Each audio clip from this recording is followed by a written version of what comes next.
नमस्कार, बहुत स्वागत है आप सभी का न्यूज 18 राजस्थान पर 5 के प्रहार में। मैं हूं आपके साथ हेमंत कुमार। आज का मुद्दा है तबादलों की आस क्या होगी पास।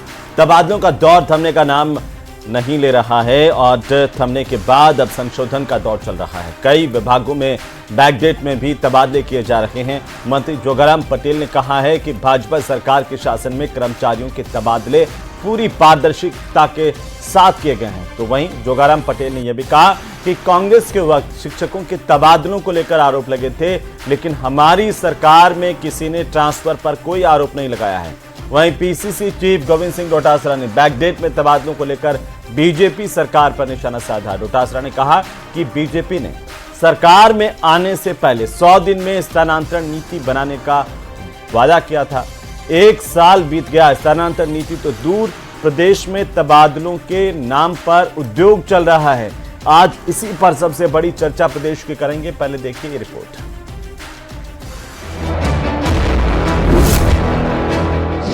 तबादलों के बाद शुरू हुआ संशोधनों का दौर। कई विभागों में अभी भी बैकडेट में तबादले।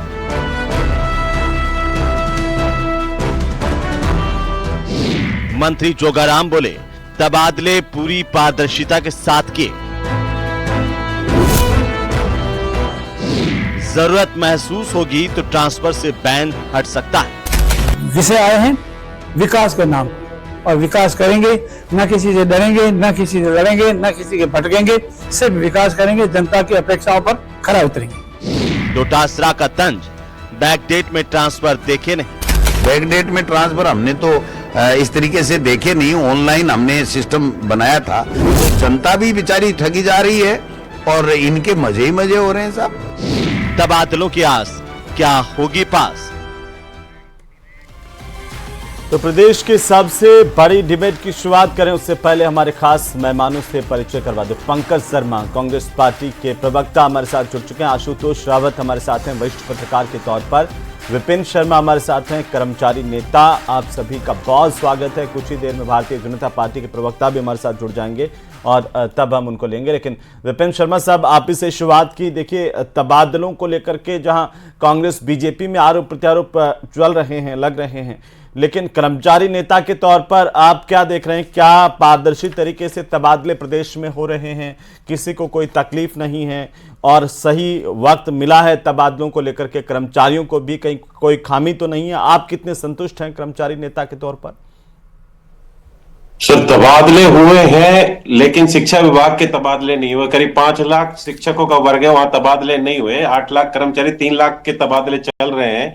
कह रहे हैं कि इस बोर्ड की परीक्षाओं की वजह से तबादले नहीं किए जाएंगे, कोई बात नहीं, लेकिन तबादले डिजायर सिस्टम से हो रहे हैं, राजनीतिक दखल के हो रहे हैं। जबकि आरएसएस की जो संहिता कहती है कि कर्मचारियों का राजनीतिक पार्टी से कोई लेना देना नहीं होता। जब वो आप डिजायर करा रहा है तो राजनीतिक पार्टी के एमएलए से ही डिजायर करा के लेके आ रहा है, और राजनीतिक पार्टी का मतलब जो सत्ता में है। और जो लिस्टें आ रही है उसमें भी काफी बड़ी गलती आ रही है कि इसको हटाया जाए, इसको दूर किया जाए। एमएलए साहब की लिस्ट है, उसमें ये लिखा आ रहा है और लिस्टों में वो छप के आ रहा है। ये एक बड़ी देखने का विषय है कि लिस्टें बना कौन रहा है। पहले तो उन अधिकारियों को सस्पेंड किया जाए जो लिस्टें बना रहे। देखने में ये आ रहा है कि मंत्रियों ने अपना निजी स्टाफ रख रखा है। सरकारी कर्मचारियों को कार्य करना होता है, उस विभाग के कर्मचारी उसमें इन्वॉल्व होते हैं, अधिकारी इन्वॉल्व होते हैं, पर जो देखा जा रहा है, जो बताया जा रहा है कि कर्मचारियों ने अपना निजी स्टाफ रखा हुआ, उन्हें उससे कोई लेना दे। जो आ रहा है वो छाप रहे हैं, एमएलए जो उनकी पार्टी का कह रहा है वो उसको छाप रहे हैं और वही मार्केट में आ रहा है। इस वजह से उनका कोई भी उत्तरदायित्व लेने के लिए तैयार नहीं। अगर यही काम सरकारी कर्मचारी कर रहे होते तो निश्चित रूप से किसी न किसी के ऊपर गाज गिरनी चाहिए थी। तो इस तरह के मार्केट में ये चीजें आ रही है, जो गलत चीजें आ रही है कि इसको हटाना है, इसको दूरस्थ भेजना है, उसका जगह भी नहीं है। इससे सरकार की किरकिरी होती है। ट्रांसफर एक प्रक्रिया है, हर कोई चाहता है कि ट्रांसफर हो, सरकार भी चाहती है ट्रांसफर हो, ट्रांसपेरेंसी से हो, पारदर्शी स्थानांतरण नीति से हो। पर इस तरह के काम आने से यह लगता है कि सरकार की ओर देखने वाला कोई भी नहीं है और जो आ रही है लिस्ट वो मार्केट में आ जाती है। इससे सरकार की निश्चित रूप से किरकिरी होती है कि कहां सुशासन की बात हो रही है। जी, तो आपको लगता है कि एक नीति तो तबादलों को लेकर के बननी चाहिए, जैसे कि बीजेपी ने सरकार से, जब सरकार में नहीं थे उस वक्त ये बात कही थी कि जब हम सत्ता में आएंगे तो 100 दिन में एक पॉलिसी लेकर के आएंगे, वो बननी चाहिए थी। उसमें कहीं ना कहीं देरी हो रही है, नहीं बन रही है। तो सरकार ने अपना जो घोषणा पर संकल्प पत्र कहा था, उसमें कहा था कि हम पारदर्शी स्थानांतरण पॉलिसी लेके आएंगे। जी, अभी मुख्यमंत्री से कर्मचारियों नेताओं का संवाद हुआ था, तब ये बात उठी थी, तो उन्होंने कहा कि हमने ये नहीं कहा कि किस टाइम बाउंड पीरियड में आनी चाहिए, कहा है कि आएगी जरूर, निश्चित रूप से आएगी। ये नहीं कि 1 साल में कुछ काम 5 साल में करने के होते, कुछ काम पहले करने को होते, तो कोई 100 टाइम दिन का बाउंड उन्होंने नहीं वक्त दिया था, 100 दिन का जिक्र किया था, कहा हम 100 दिन के अंदर इस तरह की पॉलिसी लेकर के आएंगे। रावत साहब, आप कैसे देख पा रहे हैं इन आरोप प्रत्यारोपों को? आशुतोष जी। देखिए हेमंत जी, समस्या यह नहीं है कि ट्रांसफर हो रहे हैं और कैसे हो रहे हैं। समस्या यह है कि जब तक एक ट्रांसफर पॉलिसी स्टेट के अंदर नहीं होगी तब तक इस तरह की समस्याएं होती रहेंगी, इस तरह के आरोप प्रत्यारोप लगते रहेंगे। यह पहली बार नहीं हो रहा है कि बैक डेट में ट्रांसफर हो रहे हैं, ट्रांसफर होने के बाद में उनमें संशोधन हो रहे हैं, एक आदमी की पोस्टिंग 2 जगह हो रही है। यह इतिहास गवाह है कि यह इस तरह की घटनाएं हर सरकार के समय में होती रही हैं, हर सरकार के समय में संशोधन होते रहे हैं, बैक डेट में ऑर्डर्स जारी होते रहे हैं। और उसका कारण यह है कि जो जनप्रतिनिधि हैं, जो विधायक हैं, जो मंत्री हैं, वो जो और अधिकारी हैं, वो नहीं चाहते हैं कि यह सिस्टम सुधरे। क्योंकि अगर यह सिस्टम सुधर जाएगा, जिस तरह की बात अभी हमारे बंधु भी कर रहे थे कि अगर डिजायर से ही ट्रांसफर होंगे तो निश्चित तौर पर कर्मचारियों की जो जवाबदेही है वो शासन प्रशासन की जगह उस व्यक्तिगत नेता के प्रति ज्यादा डिपेंडेंट होगी, क्योंकि उसको ट्रांसफर अगर कराना है, पोस्टिंग करानी है, तो उस नेता की डिजायर पर वो निर्भर करेगा। तो शासन प्रशासन को सुचारू रूप से चलाने के लिए मुझे लगता है, और इस तरह की तमाम समस्याओं के समाधान के लिए, एक यूनिवर्सल ट्रांसफर पॉलिसी राजस्थान के अंदर लानी चाहिए। और इसे विडंबना कहिए कि 1994 से राजस्थान के अंदर इस तरह की चर्चाएं हो रही हैं। 1994 से ट्रांसफर पॉलिसी की लाने की बात हो रही है। गुलाब चंद कटारिया जी जिस समय गृह मंत्री हुआ करते थे, उस समय से इस तरह की कमेटी बना करके एक ट्रांसफर पॉलिसी लाने की बात की। भारतीय जनता पार्टी ने अपने चुनाव के मैनिफेस्टो में भी कहा कि हम 100 दिन के अंदर ट्रांसफर पॉलिसी आएंगे, लेकिन मुझे लगता है कि शायद ब्यूरोक्रेसी सरकार पर ज्यादा हावी है, जो ट्रांसफर पॉलिसी नहीं लाने देना चाहती है। क्योंकि अगर ट्रांसफर पॉलिसी आ गई तो ब्यूरोक्रेट्स को और मंत्रियों का शायद रुतबा कुछ जो कर्मचारी हैं उनके बीच में कम होगा। इसलिए मुझे लगता है कि एक यूनिवर्सल ट्रांसपेरेंट ट्रांसफर पॉलिसी लाना पहली प्रायोरिटी होनी चाहिए, इस तरह की समस्याओं का अगर समाधान करना है तो। हेमंत जी, और सबसे बड़ी बात तो है कि मंत्रियों के बंगलों पर, उनके दफ्तरों पर जो भीड़ रहती है वो भीड़ खत्म हो जाएगी। क्यों जाएंगे लोग? और यही नेताओं की समस्या होती है कि भीड़ खत्म हो जाए तो नेता कैसे मानेंगे। विकास भारत भी हमारे साथ जुड़ चुके हैं, भारतीय जनता पार्टी के प्रवक्ता, उनके पास जाऊंगा। लेकिन पंकज शर्मा जी, पहले आपके पास। मंत्री जोगाराम पटेल ने कहा कि हमारे यहाँ तो पूरी पारदर्शिता के साथ ट्रांसफर हो रहे हैं। कांग्रेस का राज था जब मुख्यमंत्री खुद पूछते थे और कर्मचारी उनके सामने ही कहते थे हाँ साहब हम तो पैसे दे करके करवाते हैं। देखिए हेमंत जी, हम सबको ये समझना पड़ेगा कि भाजपा की कथनी और करनी में बहुत बड़ा फर्क है, और भाजपा की नीति और नियत दोनों अस्पष्ट हैं। देखिए किस तरीके से हम सब लोगों ने देखा कि इस सरकार में तबादलों के नाम पे लगातार भ्रष्टाचार हो रहा है। पूरे प्रोसेस में आप देख लीजिए, ना कोई प्रोसेस है, ना कोई मॉनिटरिंग है, ना कोई अकाउंटेबिलिटी सरकार में लेने को तैयार है। अब भी लगभग 6 दिन हो चुके हैं तबादलों को बंद हुए हुए, लेकिन अभी भी लगातार ऑर्डर्स बैकडेट्स में निकल रहे हैं, पहली चीज। दूसरी बात, लगातार हम सब लोगों ने देखा कि कई जिलों में तो दौसा ले लो, निवाई ले लो, मालपुरा ले लो, यहां पर तो जाति के आधार पर राजनीतिक द्वेष की भावना से ट्रांसफर किए गए। कई ट्रांसफर हम सब लोगों ने देखा कि जो शब्दावली ट्रांसफर में यूज की है, हटाना है, किसी को जिले से बाहर लगाना है, किसी को शहर से बाहर लगाना है। लगता है जो पर्ची आई वो पर्ची ऐसे कैसे छाप दी। ये लगातार जो पर्ची सरकार में हो रहा है वो मुझे लगता है कि इस राजस्थान की इस जनता के साथ खिलवाड़ है। इस सरकार में लगातार अकर्मण्यता फैली हुई है, किसी तरीके का कोई भी अकाउंटेबिलिटी सरकार की है नहीं। दूसरी बात, आप देखिए कि लगातार जिस तरीके से तबादलों में एक तरीके का रस्साकसी सरकार में चल रही है, मंत्री विधायकों की नहीं सुन रहे हैं, विधायक दर दर की ठोकरें खा रहे हैं, मैं तो ये शब्द कहना चाहूंगा। और आप देखिए कि जो उनके उप मुख्यमंत्री हैं उनकी भी डिजायर्स कई ग्रुपों में वायरल हो रही कि उनकी डिजायर्स पे भी काम नहीं होता। जिस तरीके की रस्साकसी समय लगातार फैली हुई है, लगता है कि राजस्थान के जो सरकारी कर्मचारी हैं उनके साथ लगातार कुठाराघात है। कई जगह तो इन्होंने एक ही पोस्ट पे 2-2 लोगों को लगा दिया। कई जगहों के आप देखेंगे कि एक प्रदेश के बड़े हॉस्पिटल से उठा के कहीं ऐसी जगह ले जाकर रख दिया जहां पर उनका कोई स्पेशलाइजेशन नहीं है। मैं अगर बात करूं टॉपिकल मेडिसिन जैसे कोई विभाग भी नहीं है, उन विभागों के डॉक्टर्स को यहां से उठाकर इन्होंने कहीं और दूसरे जिले में, अपने नागौर जिले में स्थानांतरित कर दिया। तो इस तरीके की जो लगातार हम सबके पास खबरें आ रही है, ये लगता है कि सरकार पर एक क्वेश्चन मार्क करती है, क्वेश्चन मार्क लगाती है। मुझे लगता है कि सरकार को सोचना चाहिए कर क्या रही है। पंकज जी, विधायक कौन से हैं ऐसे जो दर की ठोकरें खा रहे हैं? देखिए, आप लगातार हेमंत जी, लगातार पब्लिक डोमेन में कई विधायकों के स्टेटमेंट्स आए कि उनकी मंत्री सुन नहीं रहे। अभी 2 दिन पहले खबर आई थी कि जयपुर के पूर्व सांसद ने एक पूर्व मंत्री को झिड़क दिया कि आपका ट्रांसफर नहीं होगा, नहीं होंगे। इनके खुद के मंत्री विधायकों की ये खबरें और ये बहुत सारे पेपर से चीज। कौन से विधायक हैं जिन्होंने ये कहा? मैं नाम नहीं लेना चाहूंगा, लेकिन मैं नाम लो ना, हमारे विधायक का नाम बता देता हूं। क्या शर्म है? आप ही के पूर्व सांसद है, जयपुर शहर के सांसद, इससे ज्यादा क्या फैलाओगे? और आप ही जयपुर शहर के विधायक है, माननीय जो पूर्व मंत्री रह चुके हैं, उन तक के काम नहीं हो रहे हैं। तो ये सोच लीजिए कि सरकार की स्थिति इस समय क्या है। स्थिति सरकार की डावाडोल हो चुकी है। छोटा सा और सवाल है, उसके बाद कोई अकाउंटेबिलिटी है नहीं। जाऊंगा। एक और सवाल है पंकज जी, क्योंकि गोविंद सिंह डोटासरा ने कहा कि सरकार में तबादलों का उद्योग चल रहा है। आपको कैसे पता चला? आपके यहां भी चलता था? देखिए ना, मैं आपको बताऊं, देखिए हमारी सरकार में क्या हुआ, अब हम सरकार में है नहीं, हमारे में कुछ कमियां और खामियां रही होंगी, इसलिए हम सरकार में नहीं है, पहली बात। दूसरी बात, इस सरकार में किस तरीके से तबादला उद्योग चल रहा है ये तो पब्लिक डोमेन में आ चुका है। एक ही व्यक्ति को एक जगह से उठाकर सुबह कहीं और लगा दिया जाता है, दिन में कहीं और लगा दिया जाता है, और शाम को उसके नाम की पर्ची कहीं और से बन के आ जाती है कि इसको हटाना है, तो वो पर्ची में नाम ऐसे कैसे एज इट इज टाइप हो जाता है। ये शब्दावली ये यूज कर रहे हैं। कहीं पर आप देखेंगे कि दिव्यांग व्यक्ति को उठाकर 400 किलोमीटर दूर ट्रांसफर कर दिया गया। तो ये राजनीतिक द्वेष की भावना ही तो है। किस तरीके की भावनाएं ये लोग यूज कर रहे हैं। हम सब लोगों ने देखा, बहुत सारे एएनएम के जो ट्रांसफर की लिस्ट आई, किस तरीके से वहां हुआ। संविदा कर्मचारियों का नाम के संविदा कर्मचारियों की जो लिस्ट है उसमें सरकारी कर्मचारी का नाम आ जाता है। तो ये सब क्या है? हेमंत जी, आपको जवाब दीजिए, क्या है? डोटासरा जी भी कह रहे हैं कि आपके राज्य में तबादला उद्योग चल रहा है, ट्रांसफर जो है वो एक आदेश के अनुसार तो कागजों में तो बंद हो गए हैं, लेकिन हकीकत में बैकडेट से लिस्टें आ रही हैं। क्या हो रहा है?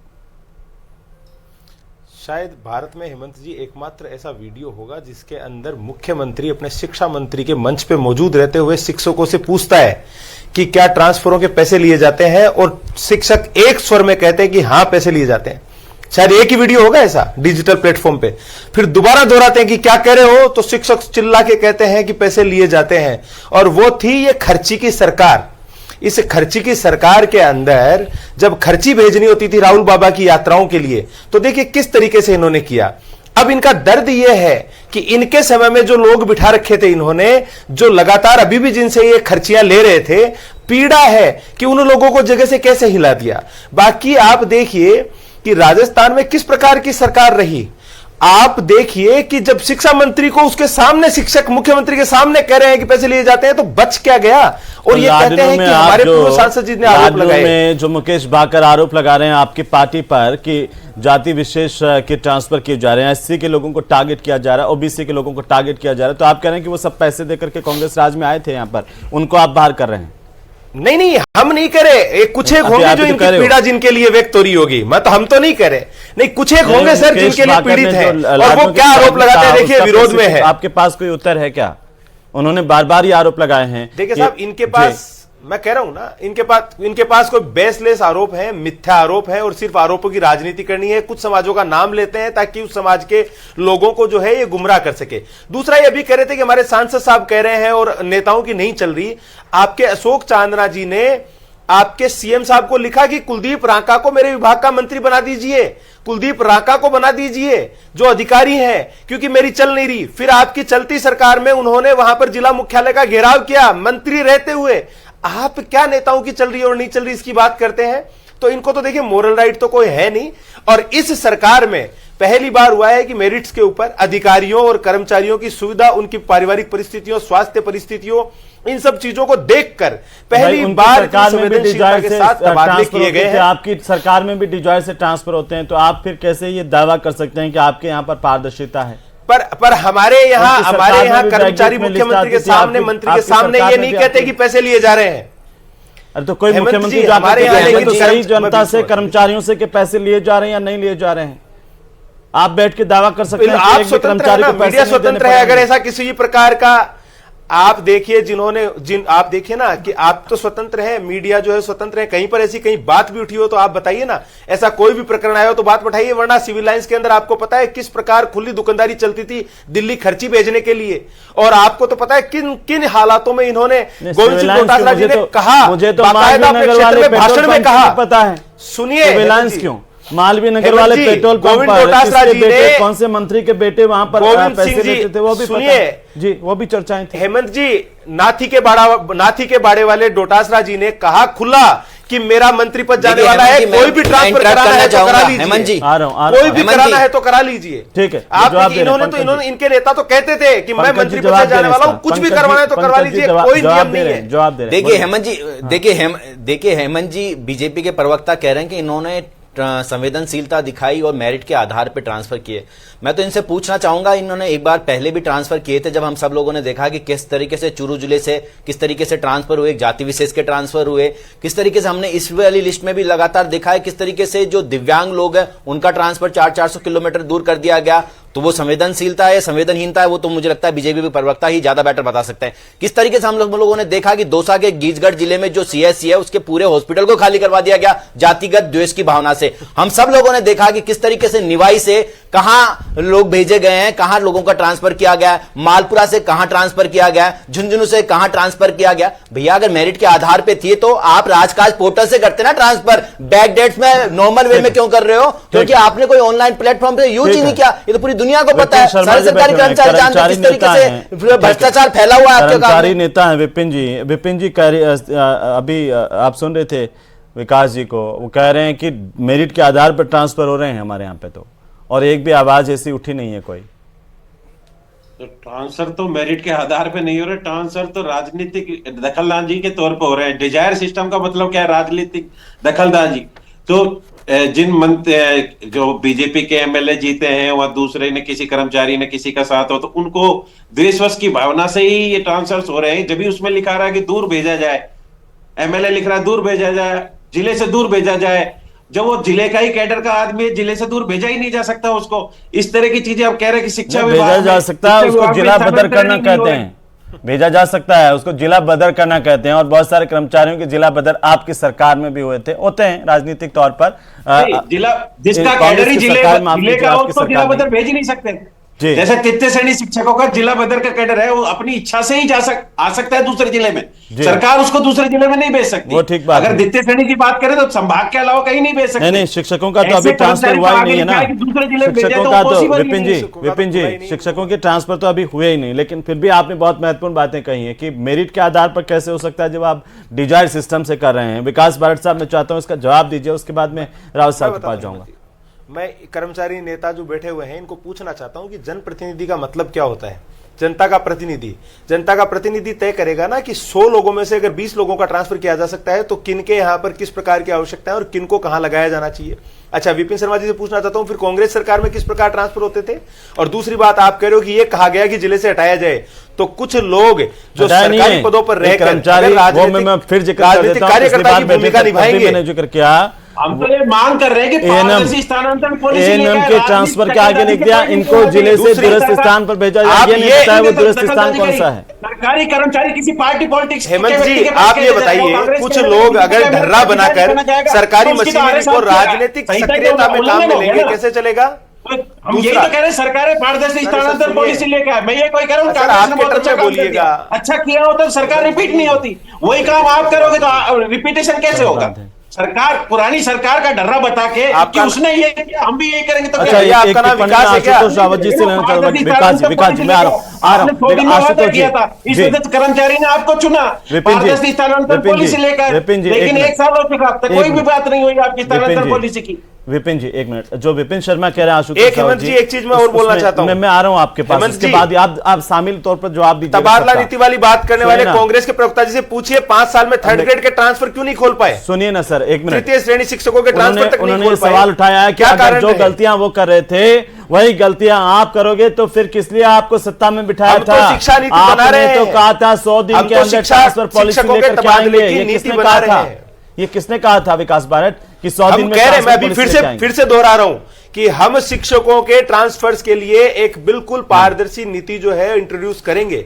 मैं कह रहा हूं, ये किसने कहा था कि 100 दिन में, विकास जी ये किसने कहा था कि 100 दिन में हमारी सरकार बनने के बाद हम ट्रांसफर पॉलिसी लाएंगे? बिल्कुल हेमंत जी, ट्रांसफर पॉलिसी हम लाएंगे, इसीलिए शिक्षकों के ट्रांसफर अभी जो है वो एक बार नहीं खोले गए। क्या सिर्फ शिक्षकों के ट्रांसफर की बात है? क्षेत्र में तबादलों के भाट साहब, विकास भाट साहब, क्या सिर्फ शिक्षकों के तबादलों की बात है? सभी तबादलों पर एक पॉलिसी नहीं होनी चाहिए? आप बिल्कुल सभी पे होगी, लेकिन आपने स्पेसिफिक शिक्षकों के लिए पूछा, तब मैं शिक्षकों की बात कर रहा हूं। बाकी सभी तबादलों के लिए नेताओं ने तो ये कहा है, विपिन जी ये कह रहे हैं, हेमंत जी एक विरोधाभास देखिए, हेमंत जी एक विरोधाभास देखिए आप। कांग्रेस के साथी कुछ दिनों पहले तक तो कहते थे कि बीजेपी ने इतने दिन हो गए चुनाव के, अब तक ट्रांसफर नहीं करे। कुछ दिनों पहले तक तो इनके ये स्टेटमेंट हुआ करते थे। अब जब ट्रांसफर हुए हैं तो इनके पेट में अलग दर्द है। तो हेमंत जी, ये सरकार वो नहीं है जहां पर अधिकारियों को इस लिए लगाया जाता था कि वो खर्ची लेके एमएलए साहब को दे दें और एमएलए साहब को जो है वो न्याय यात्रा, जोड़ो यात्रा के लिए राहुल बाबा को भेजनी हो। ये सरकार जनहितैषी सरकार है। यहाँ का मुख्यमंत्री एक आम किसान का बेटा है जिसने हर प्रकार के दर्द को महसूस किया है। कल तक वो हर प्रकार के कार्यकर्ताओं से सीधा संवाद रखने में सक्षम थे। तो हमारे यहाँ इनके यहाँ बड़ा फर्क है। ठीक है, देखिए हेमंत जी, मुझे लगता है कि मुझे लगता है कि ये मुद्दे पर ध्यान आकर्षित करना नहीं चाहती। जो बड़ा मुद्दा है वो तबादला में आप देखेंगे हेमंत जी की जिस तरीके से डिस्पैच नंबर होता है, हम सब लोग जानते हैं कि डिस्पैच नंबर होता है जब कोई किसी का ट्रांसफर होता है। वो डिस्पैच नंबर में भी न्यूमेरिकल में होता है, अब उसमें ए लगाना पड़ रहा है, कभी बी लगाना पड़ रहा है, कभी सी लगाना पड़ रहा है। तो ये अनियमितताएं लगातार हो रही है और ये बार बार अपनी अकाउंटेबिलिटी से बचना चाहते हैं कि किसी तरीके से कोई जवाबदेही सरकार की तय हो नहीं सकती, ये होने देना नहीं चाहते। लगातार ये कहते हैं कि नहीं कुछ नहीं हुआ। मैं इनसे बार बार आता है कि जब आप सरकार में होते हैं क्या पैरामीटर थे? तबादला उद्योग चल रहा है और जब ये सरकार में होते हैं तब आप कहते हो कि तबादला उद्योग चल रहा है, लेकिन सीरियस कोई नहीं है इस उद्योग को खत्म करने को। मैं तो हेमंत जी बहुत ईमानदारी के साथ मैंने ये पहली ही स्टेटमेंट में एक्सेप्ट किया कि हम में कुछ कमियां और खामियां रही होंगी जिस वजह से आज हम सरकार में नहीं है, सत्ता में नहीं है। अब जब राजस्थान की जनता ने इन पर विश्वास करके इनको चुना है तो मुझे लगता है कि कोई जवाबदेही तय होनी चाहिए, वरना सदन चलने वाला है। सदन जब चलेगा तो हम लोग सड़क से लेकर सदन तक सारे सवालों के जवाब इनसे मांगेंगे, क्योंकि जिस तरीके से लगातार सरकार की बनी हुई है। और जो विपिन शर्मा जी पहले ही कह चुके हैं कि ये एक पॉलिसी तो बननी चाहिए। आशुतोष रावत साहब, क्या इस वजह से ये सवाल, ये आशंकाएं और इस तरह की बैकडेट की सूचियां, ये सब, और कोई प्रतिपक्ष के भी विधायक अगर आरोप लगा रहे हैं कि उनके यहां से जातिगत दुर्भावना से, राजनीतिक दुर्भावना से ट्रांसफर हो रहे हैं, तो ये इस वजह से हो रहा है कि हम एक ट्रांसफर पॉलिसी नहीं बना पा रहे हैं? बिल्कुल निश्चित तौर पर हेमंत जी, जब तक हम प्रशासनिक व्यवस्थाओं में तकनीक के उपयोग को नहीं बढ़ाएंगे तब तक इस तरह के आरोप प्रत्यारोपों के लिए जगह बची रहेगी। अगर भारतीय जनता पार्टी आज जो कर रही है उस पर कांग्रेस इस तरह के आरोप लगा रही है तो उसके पीछे कांग्रेस के ऊपर जिस समय कांग्रेस की सरकारें थी उस समय आरोप लगे थे। तो निश्चित तौर पर इन आरोप प्रत्यारोपों को अगर राजनीतिक दलों को समाप्त करना है तो जिस तरह से देश के 4 राज्यों में ट्रांसफर पॉलिसी है, जिनमें से केरला एक राज्य है, एक दिल्ली है, 2 और राज्य हैं जहां 4 राज्यों में ट्रांसफर पॉलिसी है, उस तरह की एक पॉलिसी इंट्रोड्यूस कराई जानी चाहिए। केंद्र की सरकार के साथ में जिस तरह की ट्रांसफर पॉलिसी है कि आपको इतने साल ही इस पोस्ट पर रहना है, इसके बाद आपको ट्रांसफर लेना ही लेना पड़ेगा। जब तक इस तरह की पारदर्शी व्यवस्था तकनीक के उपयोग के साथ में नहीं तैयार, लेकिन अगर डिजाइन जब तक ट्रांसफर होते रहेंगे उसे तो हम पारदर्शी नहीं कह सकते हैं। विपिन शर्मा जी, बिल्कुल संक्षेप में। सर, मैं ये कहना चाहता हूं कि सरकार स्थानांतरण कर रही है। मुख्य सचिव माननीय ने कहा कि राजकाज फाइल पे ही स्थानांतरण के आदेश निकाले जाए। शुरू में तो राजकाज पे निकले, उसके बाद राजकाज फाइल पे स्थानांतरण आदेश नहीं निकाल के सीधे ही साइन होके राजकाज पे चढ़ ही नहीं रहे, तो उससे लगता है कि ट्रांसफरों में ट्रांसपेरेंसी नहीं है जब ये बात कहने को मिलती है। जी पंकज जी, एक लाइन। पंकज शर्मा जी, देखिए मैं बार बार मैं ये कह रहा हूं हेमंत जी की जिस तरीके से आक्रमण्यता इस सरकार में बनी हुई है, कोई ट्रांसपेरेंसी नहीं है, कोई प्रोसेस नहीं है, कोई मॉनिटरिंग नहीं है और कोई अकाउंटेबिलिटी सरकार में नहीं है। मुझे लगता है कि मुख्यमंत्री जी को इस पर ध्यान आकर्षित करना चाहिए। जी विकास भाट साहब, राजनीति से भी ऊपर उठकर के सबसे बड़ी बात यह है कि ना शिक्षकों के लिए केवल, बल्कि सारे जो भी एम्प्लॉय हैं, जो भी कर्मचारी हैं, उन सब के लिए एक ट्रांसफर पॉलिसी कम से कम होनी चाहिए, जिससे ये बार बार का रोजाना के उठने वाले सवाल नहीं उठे। आप तो कह दें कि हम तो पारदर्शी कर रहे हैं, लेकिन कर्मचारी नेता तो बता रहे हैं ना कि कहाँ खामियां हैं। हैं, उन खामियों को आप इस तरह से क्यों देख रहे हैं? उन खामियों को आप इस तरह से देखिए कि हमें दूर करना है। बारट साहब, नहीं, जो हमारे कर्मचारी नेता हैं, जो कर्मचारी भाई हैं, उन्होंने जिन जिन सवालों के ऊपर अपनी जो आपत्ति दर्ज करवाई है, जो बताया है, उनको भी मद्देनजर रखा जाएगा। और मैं आपको फिर कह रहा हूं कि सरकार बड़ी संवेदनशील है इस चीज को लेके। मुख्यमंत्री जी बड़े पर्टिकुलर हैं इस चीज को लेके कि एक ऐसी पॉलिसी इंट्रोड्यूस की जाए जिसके तहत इस प्रकार का जो ये चाउस क्रिएट हो जाता है ये बने ही नहीं, और ट्रांसफर इतनी पारदर्शिता के साथ हो कि कर्मचारियों को और इन लोगों को भी जो है कोई सुविधा ना, असुविधा का सामना ना करना पड़े। इसके लिए सरकार है, लेकिन अभी सरकार को इतना ही समय हो पाया। और जो ट्रांसफर्स जो है वो जो लगातार लोगों के आवेदन आ रहे थे, लोगों की प्रार्थना पत्र आ रहे थे कि हमें जो है वो दुर्भावना से कुछ लोगों को लगाया गया, कुछ लोगों की पारिवारिक परिस्थितियां, आप जानते हैं स्वास्थ्य परिस्थितियां, पारिवारिक परिस्थितियां बदलती रहती हैं, उनको मद्देनजर रख के और सरकार प्रशासन को चलाने के लिए जो आवश्यक जगह थी उन जगहों के ऊपर तबादले किए गए हैं। आने वाले समय में बहुत जल्द आप जो कह रहे हैं वो बात सरकार तक पहुंचेगी और सरकार भी गंभीरता से लेगी। कर्मचारी तो देखिए हर सरकार में काम करता है, इसलिए